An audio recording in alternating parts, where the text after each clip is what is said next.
A key component of the modern world economy, the chemical industry delivers products and innovations to enhance everyday life.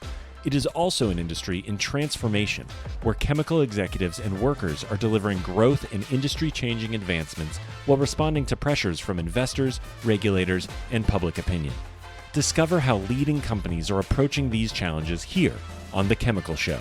Join Victoria Meyer, president of Progressio Global and host of The Chemical Show, as she speaks with executives across the industry and learns how they are leading their companies to grow, transform, and push industry boundaries on all frontiers. Here's your host, Victoria Meyer. Hi, this is Victoria Meyer. Welcome to The Chemical Show. This week, I am welcoming back Patrick Ropella, who is CEO of the Ropella Group, one of the premier executive search firms in the chemical industry. Pat was featured on episode 3 of The Chemical Show, way back at the beginning. And if you haven't listened to that yet, go check it out. We'll also be linking it in the transcript and in the show notes so that you can have a chance to listen to both episodes. Pat, welcome to The Chemical Show. Thank you very much, Victoria. Nice to see you again. Lovely to see you again as well. So, we're just going to jump right in. What's been going on and how has the world of executive recruiting been over the past year? Well, for us, it's been incredibly busy and it's been a lot of fun because a lot of the baby boomers that were supposed to retire finally are in huge numbers, and that many of them are at the highest levels. Yeah. So within the chemical industry, you've got a lot of dynamics that are making the chemical industry very profitable right now.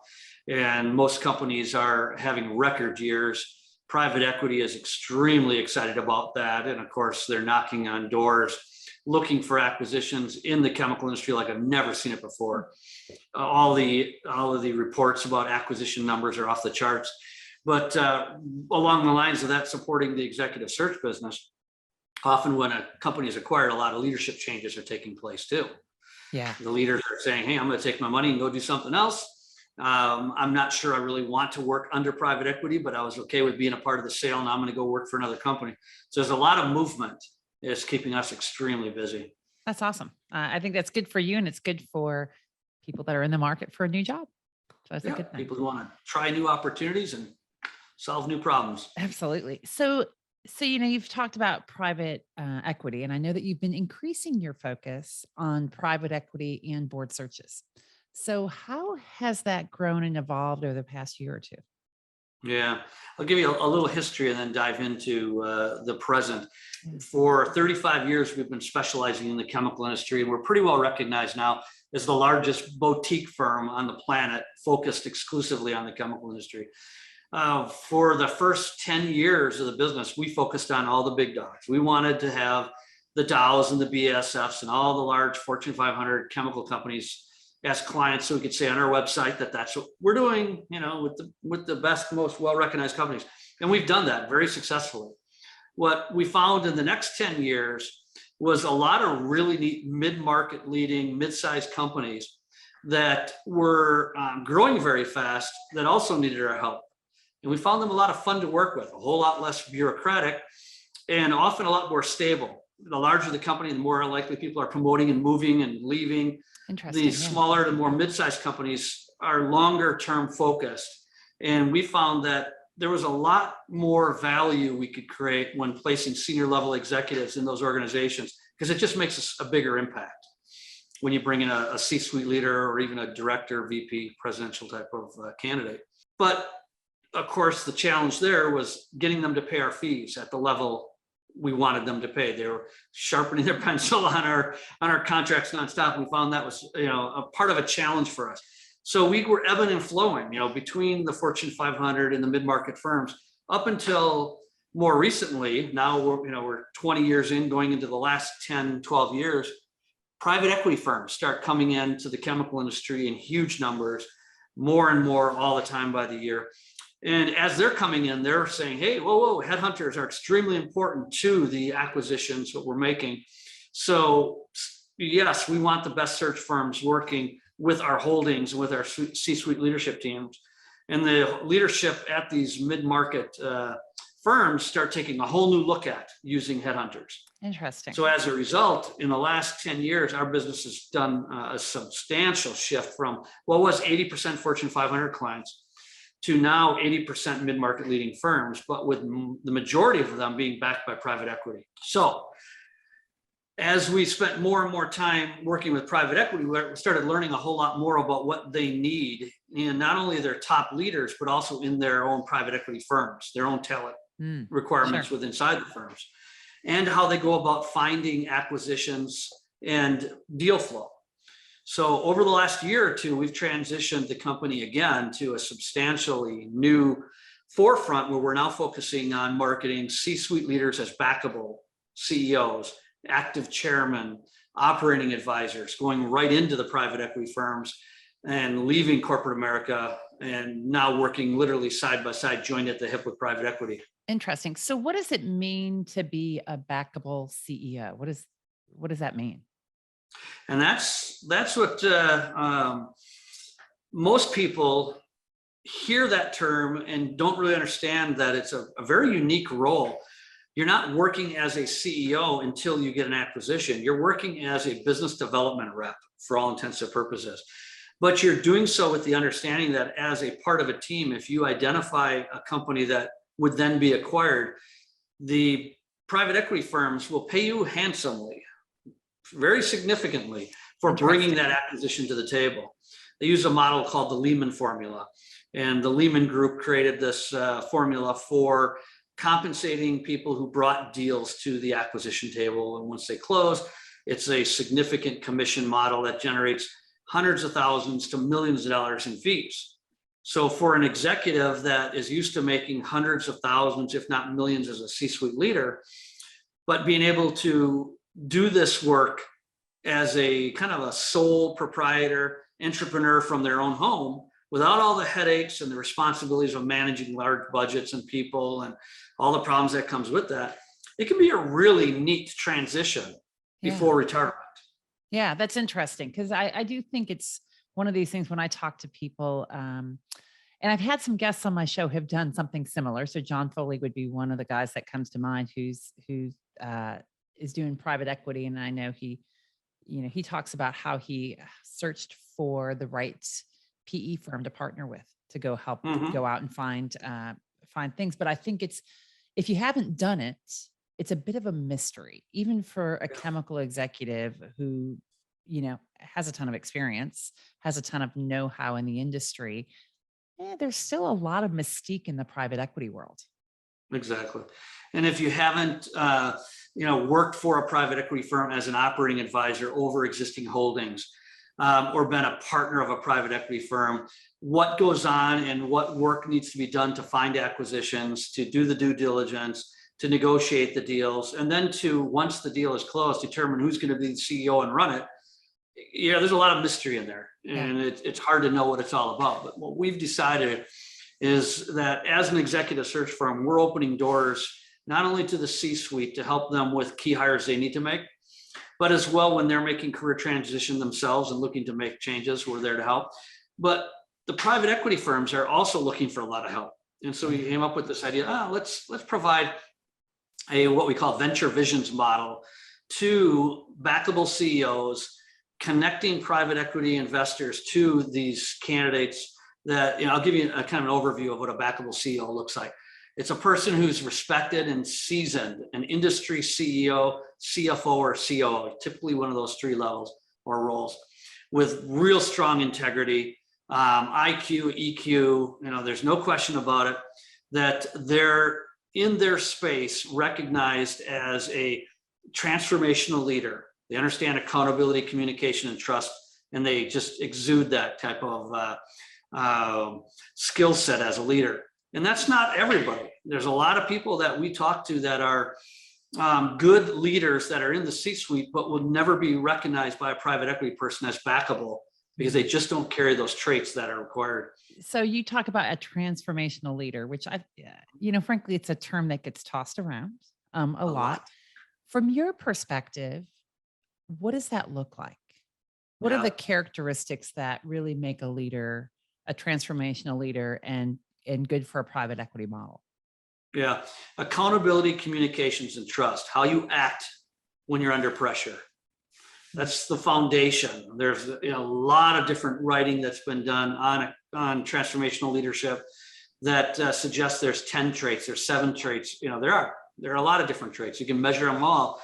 And if you measure, you can determine whether there's a transformational leader out of the pack. And typically, if you take 100 leaders and you put them all in a room and they all have C-suite titles and you ask them, how many of you are transformational leaders? They'll all raise your hands. Then you start screening They all them. everybody knows that's the new benchmark, right? That's the benchmark. Then you start screening them. And what you find out is charisma is often a big part of what makes a transformational leader recognized as a transformational leader. And that charisma is a big part of their accountability, their communication and trust model. That's foundational. How you hold yourself accountable to those who you're working with or working for, or who are working for you. Just, the same. Accountability is huge. And you'd be surprised how many people I work with that are in the C-suite that don't return phone calls, make people wait on them, don't have follow-up systems. They're always too busy to, complete a sentence. Communication skills, absolutely huge. And again, you look at how many C-suite leaders can talk, but they can't write. They don't have the ability to formulate vision. They might be able to take someone else's vision and strategy and execute, but they can't convey a really attractive, enticing vision. Vision is huge for a transformational leadership, and communication skills wrapped around that are a major part of it. And then the other one too is trust. Boy, everybody says trust. It's like, yeah, whatever. Yeah. Boy, when the rubber meets the road, when your building's on fire and when you're talking to the press or you're talking to the board members or you're talking to the employees or the community, can we trust what you're saying is legitimate and that what happened, you're taking accountability for, you're taking ownership in? Can we trust that what you say you're going to do next will actually happen?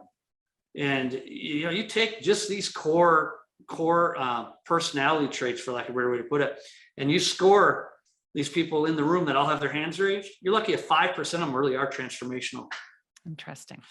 And you know them when you see them. If you're in sports, you say, who are the top transformational leaders in college sports or in the NFL or the Major League Baseball? They stand out like a sore thumb. If you look at it in the corporate world, it's the same thing. You know who they are because they just stand out. Interesting. That's real. So it's an interesting new world that you're stepping into. Absolutely. Yeah. So how does this differ? I mean, how have you guys in your business transformed to fit this new model and approach?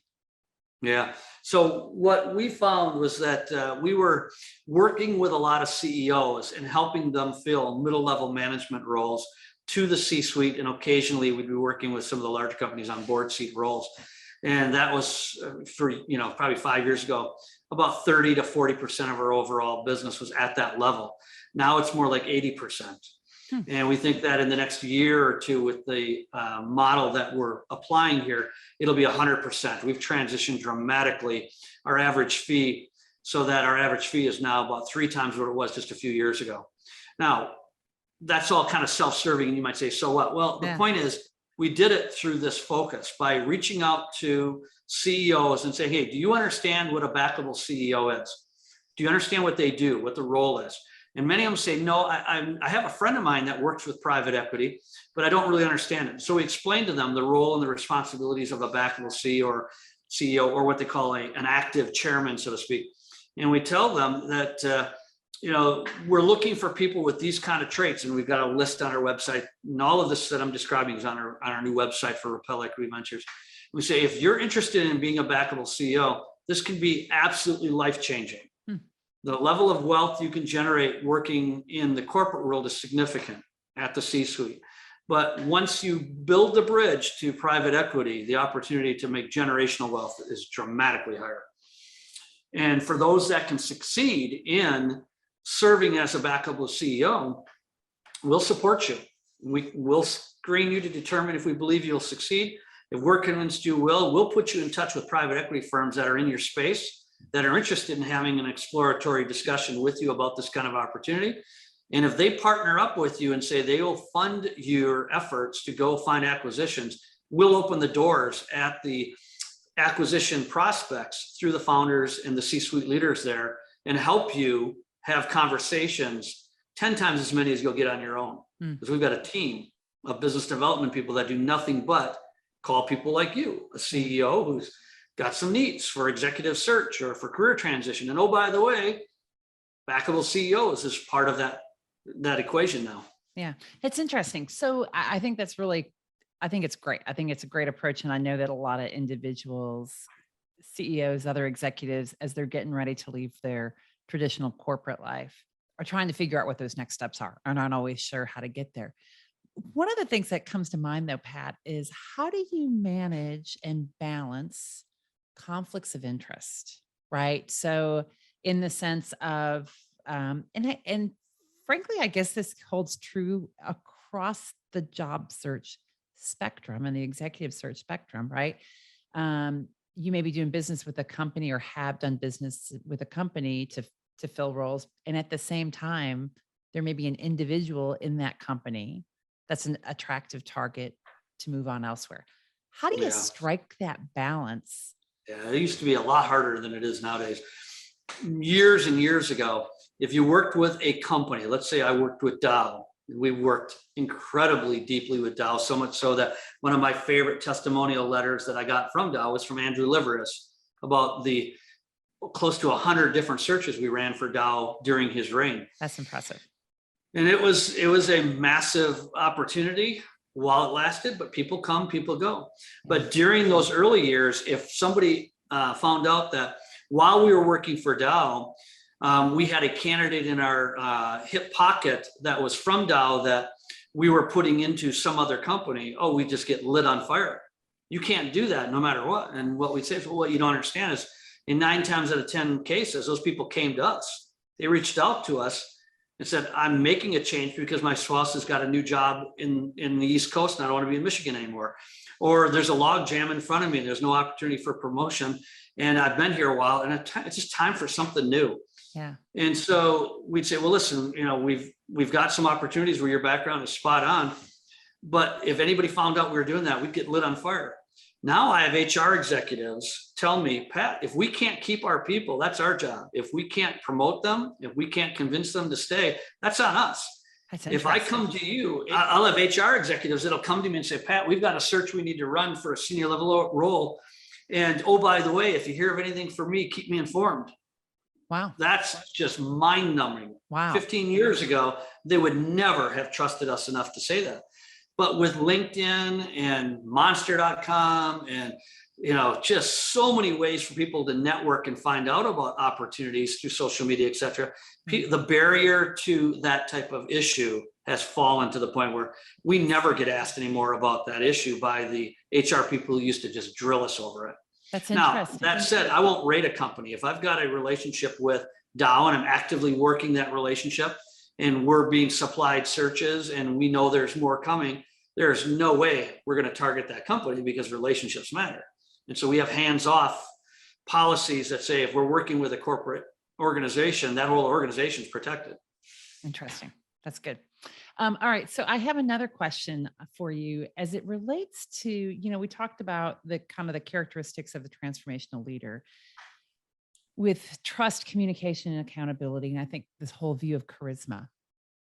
One of the things that strikes me is just the diversity of the industry, or let's be honest, the lack of diversity at senior levels. Absolutely. And I certainly see this even more at private equity firms, right? So the large public companies are doing a great job of creating more balance, whether it be gender or race or other equity balances. But private equity hasn't necessarily followed that same path. And when you're looking at executives that have already been a CEO or a CFO or a COO to then move into a backable CEO role, that's hard to do, right? So it's a glass ceiling on top of a brick wall or something. How do you balance this? How do you? It's a real challenge. Yeah. Tell me to go find candidates in the chemical industry for a search and say that we want mostly diversity candidates. And I'll tell you, where's the magic wand? Right. If they're not there, I can't create them.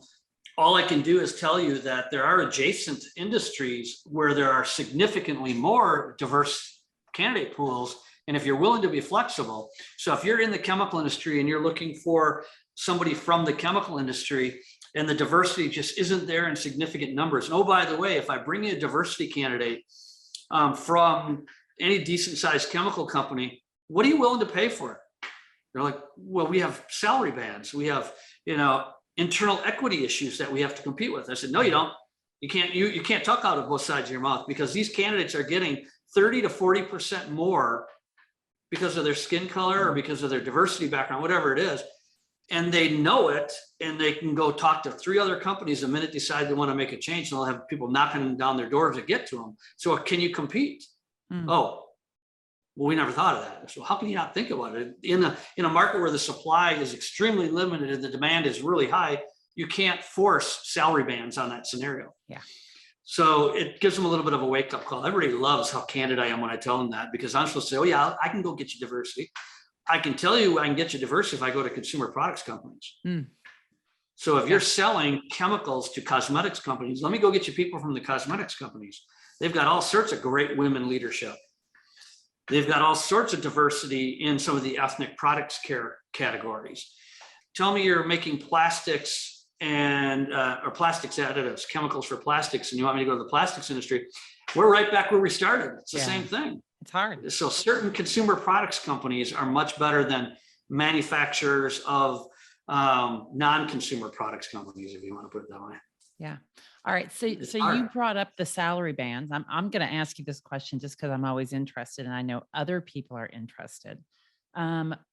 What kind of bumps do you see? What are you seeing in terms of the land of compensation these days when we're talking about placement at an executive level or even a non-executive level?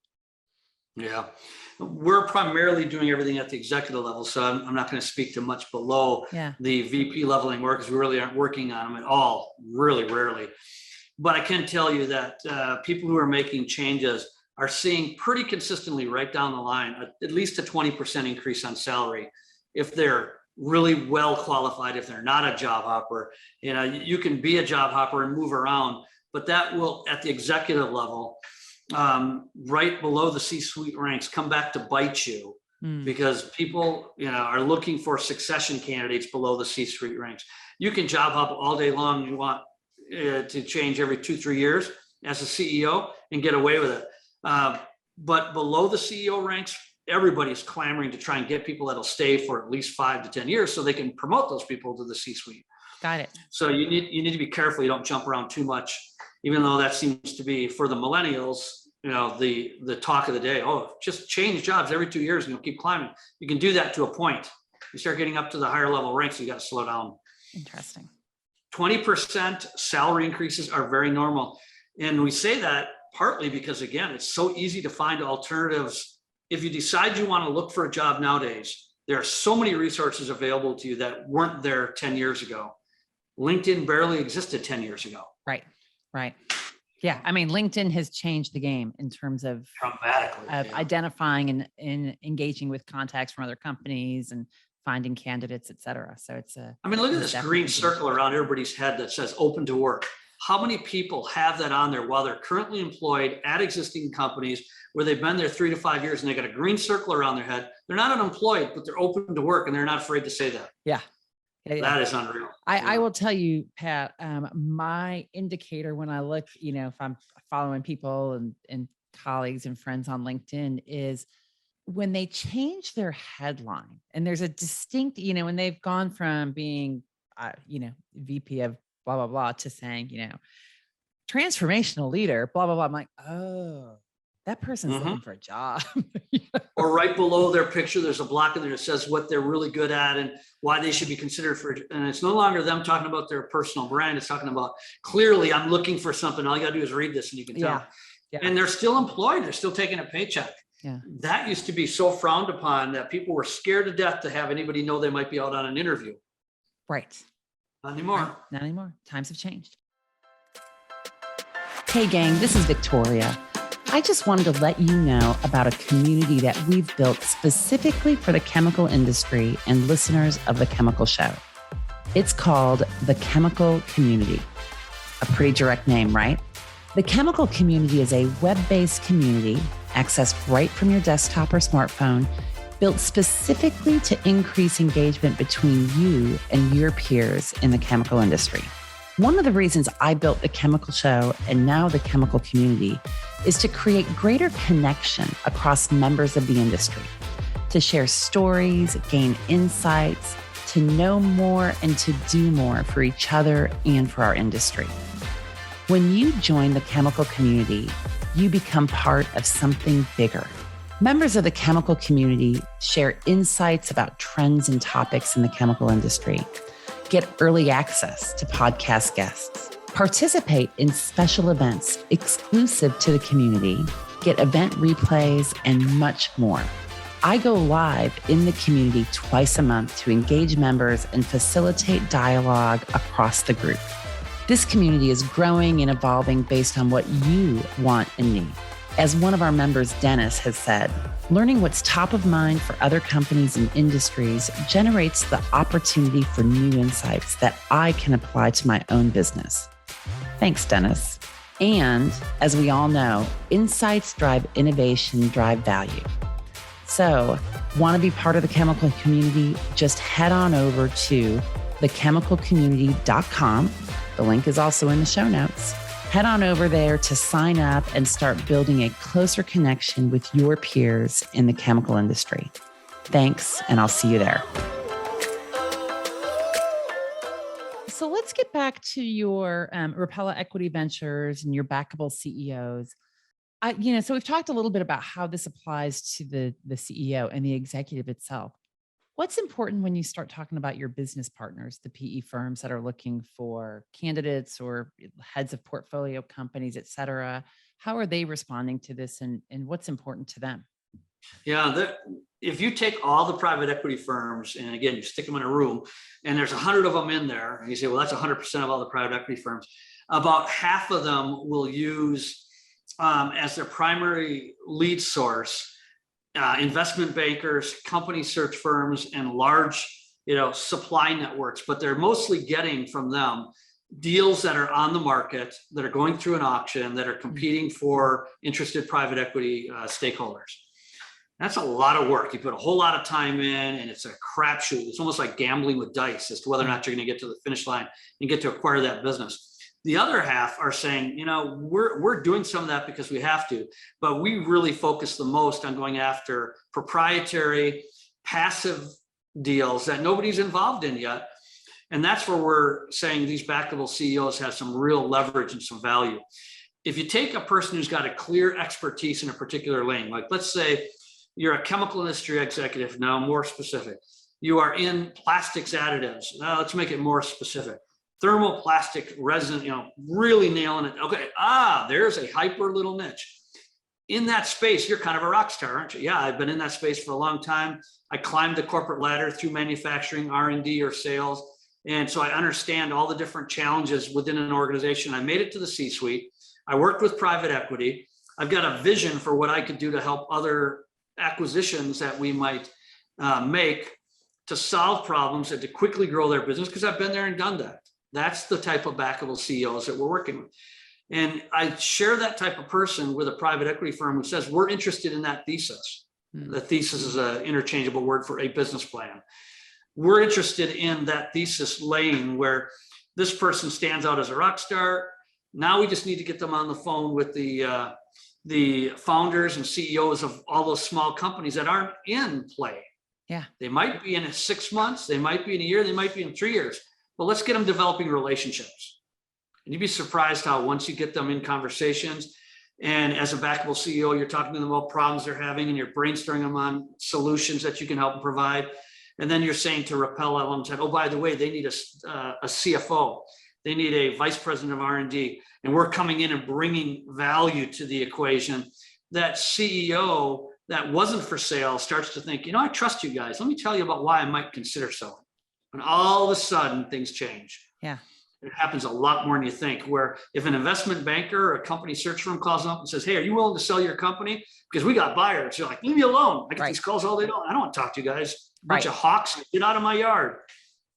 It's a totally different approach. It's a relationship-based approach. Problem solving, value proposition turns into opportunities to sell. And that's what these other 50% of the private equity firms really understand we generate significant value for. Yeah. Well, and I think what's interesting in the whole PE space, when we, as you look at, and we've talked about how there's been so much activity over the past several years with private equity in chemicals. And a lot of it, and I've talked to, some various companies that they've been privately held, right? So they're privately held companies. They're somebody's baby, right? In many ways, they've grown this business. They've transformed this business. There's this trust of ownership that goes deep. And they want to know that whomever is the next generation, even if it's an external next generation coming to buy the business, is going to care as much about the business as they do.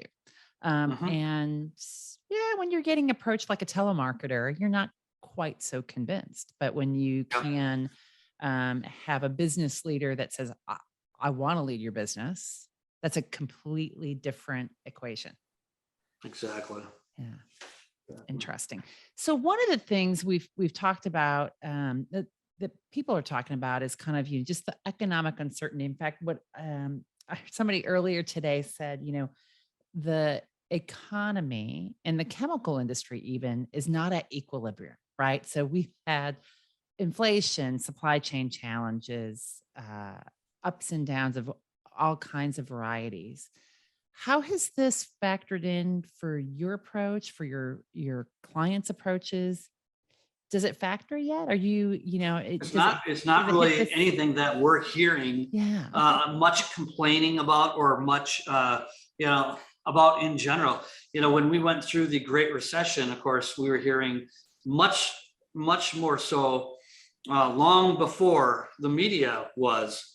Things are getting squirrely. Things are getting scary. Things don't seem right. Something's off. And our economists are telling us to start paying attention. And it was months later, and we were seeing a significant drop off in hiring demand. We're not seeing that at all. We're not having any issues. We're hearing everything in the media that everybody's hearing. I have a tendency, I'm a very optimistic guy. I have a tendency to believe I can solve any problem. So throw it at me and let everybody else whine and worry. I'm going to work around it and ebb and flow. Okay, that sometimes can bite you in the butt because you end up behind the 8 ball after it's riding you down. Sure. Trying to catch up to those who are better prepared. But whatever. The point I'm getting at is we're not hearing a lot of cut, threats. We're not hearing, we're not going to continue to scale. We're not going to continue to expand yet. There was, after the Great Recession, a significant catch-up period. Everyone was catching up from all the problems the Great Recession caused. Right. And then now we're expanding and we're really taking off. And so we're going to pour all sorts of resources into adding additional people. And oh, by the way, we didn't do succession planning at all for years. And so we're going to really double down on getting ready for all these retirements that are coming. We're not really hearing anything that would suggest that the economy is yet affecting anybody that we're talking to. Interesting. Yeah, I would agree. And I thought it was worth the conversation. And I'm hearing various things, right? So we hear a lot about inflation, we hear about potential recession, and yet, you made the point of a lot of baby boomers are finally really retiring, right? So there's this latent and pent up demand in the industry. I think there's a challenge that if we look at some of the decisions that were made in early 2020, right, when the pandemic and the shutdowns were first taking place, and some people were quite reactive. Others stayed the course. Others had real reactions in terms of their business operations, their people, et cetera. They're still trying to catch up from that too. So it's interesting. Yeah. What about the hybrid workplace, right? So that's our new norm. So I've been told, right? Again, the media here I got mixed says feelings that about the hybrid workplace is where we are. Does this factor into your business and into kind of the decision processes that you guys are making? Yeah, it's affecting us on a very personal level. We've got almost 50 people in our building in Pensacola, Florida. Awesome. And many of them have been not begging, not necessarily complaining, but bringing up the idea of work from home on a very regular basis. Well, we're a very strong corporate culture, a very family-run business, and we have a lot of fun. Most all of our employees are between 25 and 35. Wow. Great majority of them. And we're able to mentor and develop and have a lot of fun with those people in the office. How do you mentor and coach and have fun with them when they're at home? That's hard. It's really That's hard. awkward for me. It really is. And I don't really like it. But my leadership team, mostly in their 40s, are saying, oh, well, it's the thing we should all be doing. Everyone else is doing it. Why shouldn't we? And we can cut our operational costs dramatically by not having this big building. So we put our building on the market. We got a 15,000 square foot Mediterranean villa for our corporate headquarters that I custom built. It's absolutely gorgeous. Racquetball court. It's the inside of it's an art gallery, like this art of mine on the wall here. It's all over my offices. And it's a beautiful building. We're putting it on the market just because everybody says that they want to work from home. It's okay, fine. Let's see how it works. And are you going to not have an office? We're going to have a small office. We've got 15,000 square foot now. We're going to go down to about 3,000 square foot and have just a core space for a few of the key leaders and shared offices. When people want to have meetings, they can come in and have them and let everybody else work from home. It's funny. I think it's crazy, but it's working. We've got almost half the employees working from home now and coming in as needed. And I just am baffled by the fact that it's actually working. So I said, well, let's just give it a run and see where it goes. I'm also ready to retire. I'm going to be 60 this year. And so I bought a house in the mountains in Chattanooga. Awesome. And I'm working from home and it's working for me. So go figure. Leading by example, I guess. Well, we used to find that when we get searches for regulatory people, there's a lot of regulatory roles within the chemical industry and a very small pool of really talented people. And they fight for those people. They move around quite a bit too, because there's a small talent pool, and the ones that are really good can do a job for 2-3 years, take that regulatory program to a new level, and then want to go do it for somebody else and have another neat, exciting challenge. The companies used to say, we got to have them in headquarters. We got them and I said, no, you're not going to get the best people because 80% of them work from home. And it was always a challenge to convince these executives that was normal. And now it's normal for just about every role. Yeah. So it's an incredible transformation. It is interesting. I mean, I guess I worked,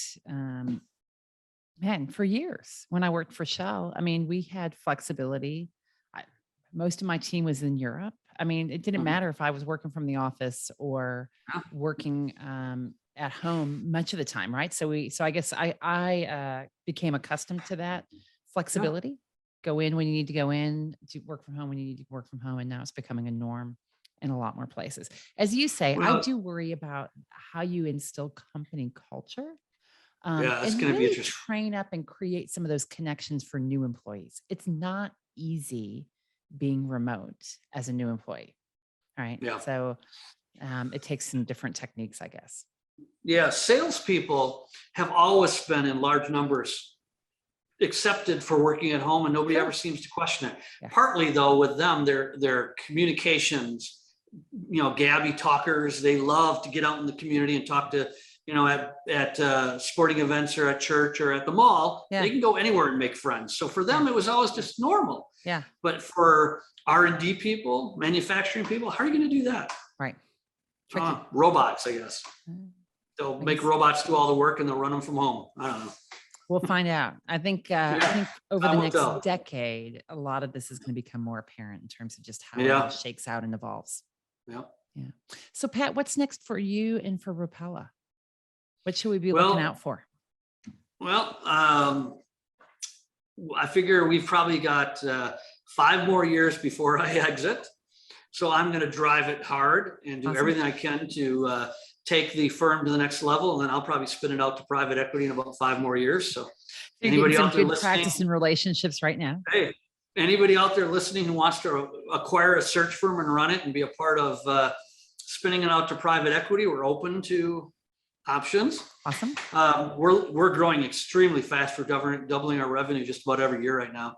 Cool. And we figure we'll probably do that for the next 3 to 4 years, with the idea that at that point we'll be a prime takeover candidate for one of the larger strategics, the Big 10, the Shreks of the world, or a private equity firm. So we're preparing for that. But at the same token, we are driving all sorts of process improvements into the delivery and execution of our search. I would argue that with our smart search system, we've got one of the most robust executive search delivery platforms on the planet. And it's extremely unique. And of course, I'm going to say that I created it. But when you get our clients who are Fortune 500 CEOs, CHROs, private equity people telling us in their words, they've never seen anything like what we're delivering, and we show it to them visually and they say that before they even hire us, we know we're onto something. Awesome. And so we've got some pretty exciting things going on that are allowing us to compete at the highest levels like we never could before. That's great. Very good. Well, I'm looking forward to seeing more from you and seeing what's happening. Well, thank you. Yeah. And Much thank you for joining us again on the Chemical Show. Appreciate having you here and sharing some of your insights. Well, thank you for inviting us again. Much appreciated. We look forward to doing it again sometime soon. Absolutely. And thanks everyone for listening to the Chemical Show, and we'll talk to you next time. We've come to the end of today's podcast. We hope you enjoyed your time with us and want to learn more. Simply visit thechemicalshow.com for additional information and helpful resources. Join us again next time here on The Chemical Show with Victoria Meyer.